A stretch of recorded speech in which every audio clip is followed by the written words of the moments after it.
大家好，情人節就快到啦，所以我好想同大家談情說愛。人世間嘅情同埋愛就好似一張無形嘅網，將個體與個體、個體與世界連結起嚟，從親密到博愛。愛嘅形式多元，而且層次豐富。親子嘅愛係一種無條件嘅愛，係基於血緣同埋長期共同生活嘅紐帶。係，無論你變成點樣，你都係我嘅孩子嘅天然關係。有情嘅愛係冇血緣關係嘅，但係志同道合、彼此了解、彼此尊重、相互扶持嘅夥伴關係。知己嘅愛更加係一個靈魂棲息喺兩個身體裏邊嘅默契，就好似伯牙子期高山流水嘅知音之談。杜甫越是故鄉明嘅嘆謂，係超越個體嘅愛，係對社群民族情感嘅愛。科學家為咗探索宇宙奉獻一生，係對知識同真理嘅熱愛。呢一種愛源於對人類精神邊界突破嘅渴求。道家天地與我並生嘅融合感，係對自然與生命嘅虔敬之愛。基督教嘅無私性愛，佛教嘅無緣大慈、同體大悲，都係指向超越自我、利益眾生嘅大愛。至於情人節，大部分嘅人都喜歡側重於男女之間嘅情愛，有好多男士好樂意喺當日花上千元買一束玫瑰花送俾佢哋心儀嘅女神。究竟從呢一束花佢哋想得到啲乜嘢？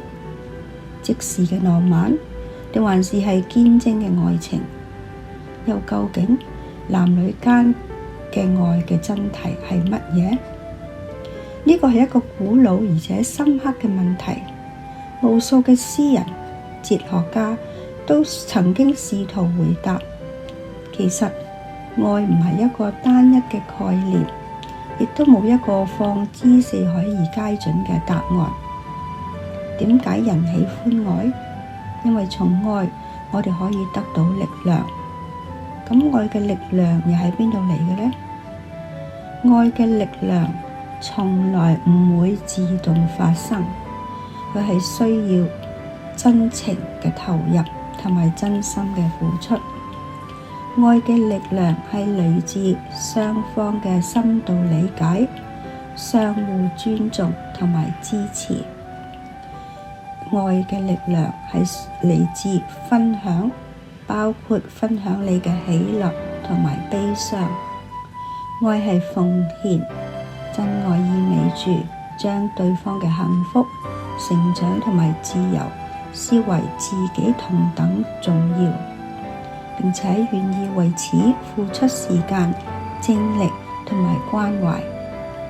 愛係接納，愛係你睇到對方最真實嘅樣子，包括佢嘅優點、缺點、脆弱同埋不堪，並且你願意完全接納佢，而唔係試圖將佢改造成你理想中嘅模樣。愛係意味住敢於喺對方面前展現自己嘅脆弱，並且相信對方唔會介意，對方會小心呵護呢一份嘅脆弱。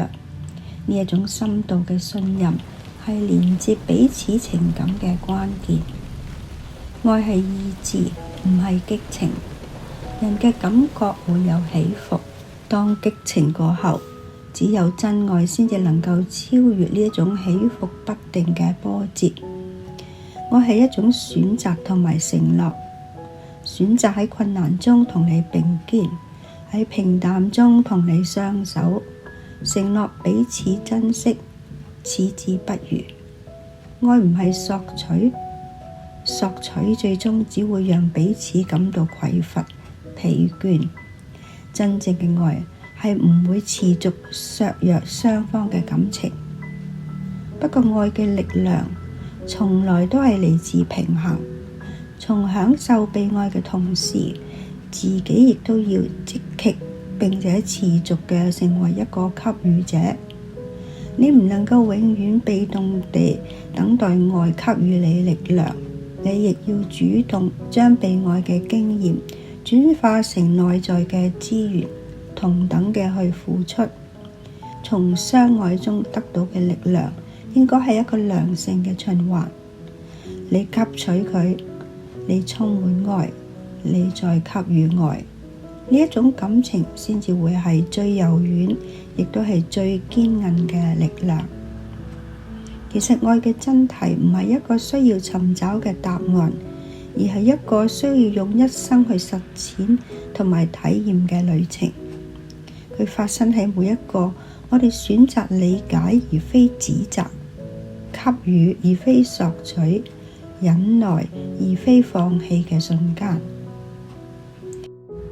愛不是彼此凝視，而是一起朝着同一方向看。